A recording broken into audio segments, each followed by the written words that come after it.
this was a YouTube comment that was left on a video about Tzitzit and believers. So if you don't know what Tzitzit are, this is a command that comes in Numbers 15:37. And actually, this would be interesting to talk about in terms of what is this, because it doesn't seem as though it was ceremonial.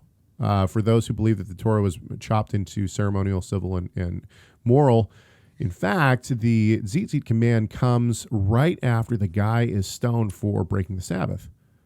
And so this seems like it's actually attached to moral law.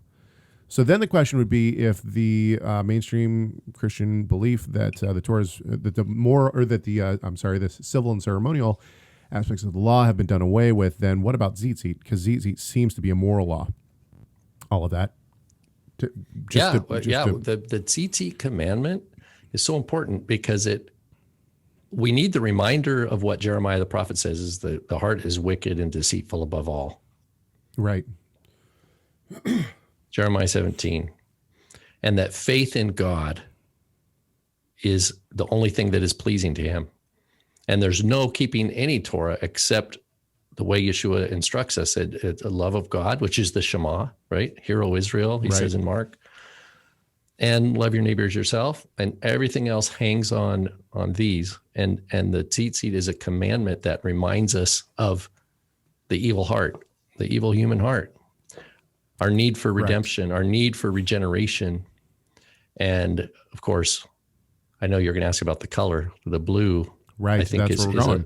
Yeah, all right, go. Okay, so they say, thank you. Never even noticed it said blue. Numbers 15:37 and following, by the way, for those who want to look this up. I wonder why I've seen Orthodox Jewish people wear just white. Do you know? Yes, we do know. Now, I will give a quick rundown of this, and then Rob can jump in and tie up all the loose ends. Tie up.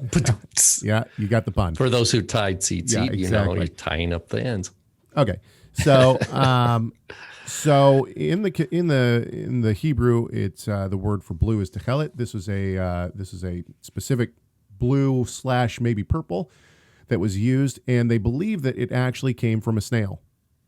So there's a specific sea snail that when I think this is what happens when it gets aggravated or scared, it shoots this dye. And so what they would do is they would actually harvest these snails, and then they would collect the dye, and this is how they would make these royal colors of blue and purple. Yes. And so basically the question was, should we use a different blue or a different purple that is not from the snail? And over time, the Jews said no. We shouldn't. It should only be from the snail. Well, the snail was believed to have gone extinct. And so for years and years and years, they didn't have the blue or the purple that they thought should go on the tzitzit. So they just made them white. Now, this is extremely interesting to me because I believe, this is a personal opinion, I believe that the blue represents Yeshua.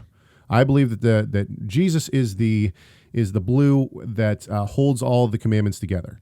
Romans tells us that you can't keep any of the commandments unless you do it through Christ.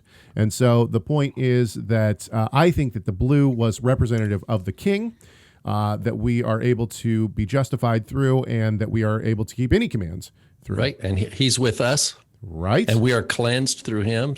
Yeah, indwelled by the Holy Spirit, all these kind of things. So it's beautiful. It's beautiful. Yeah, the imagery is really very beautiful. And anyway, so when the Jews reject Yeshua, basically the techelet goes extinct. They aren't able to put the blue in their tzitzit. And I see where you're going with that. Yeah. Okay. So anyway, now in the so it differentiates. Like in Hasidism, for example, generally it's white, all white tzitzit. Yes. Right. Yes. So, but not in every. Okay. So in the 20th century, they found the snail again.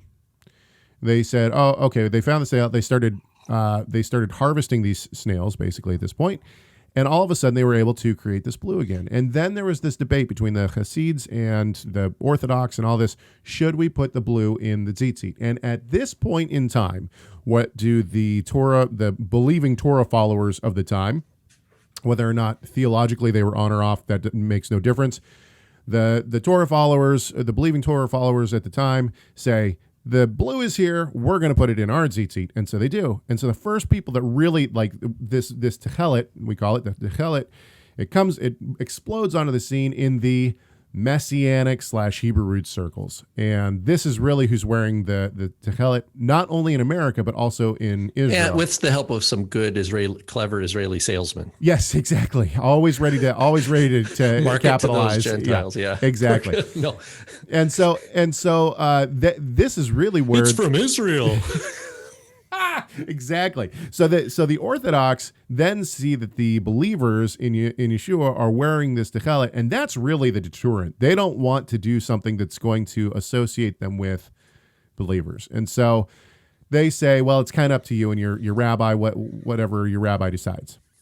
Okay. So now in Israel, it's starting to kind of catch on a little bit more. You'll see Orthodox with blue in their tzitzit, but for the most part, no, it's mainly believers, at least up until the past, 10 years maybe, it was only believers. So that's why you don't see the blue in the Orthodox. Thank you so much for watching this video. Tell us your thoughts on this subject by leaving a comment in the comment section. Make sure you like, share, subscribe, and enable those notifications. And we'll see you in the next video.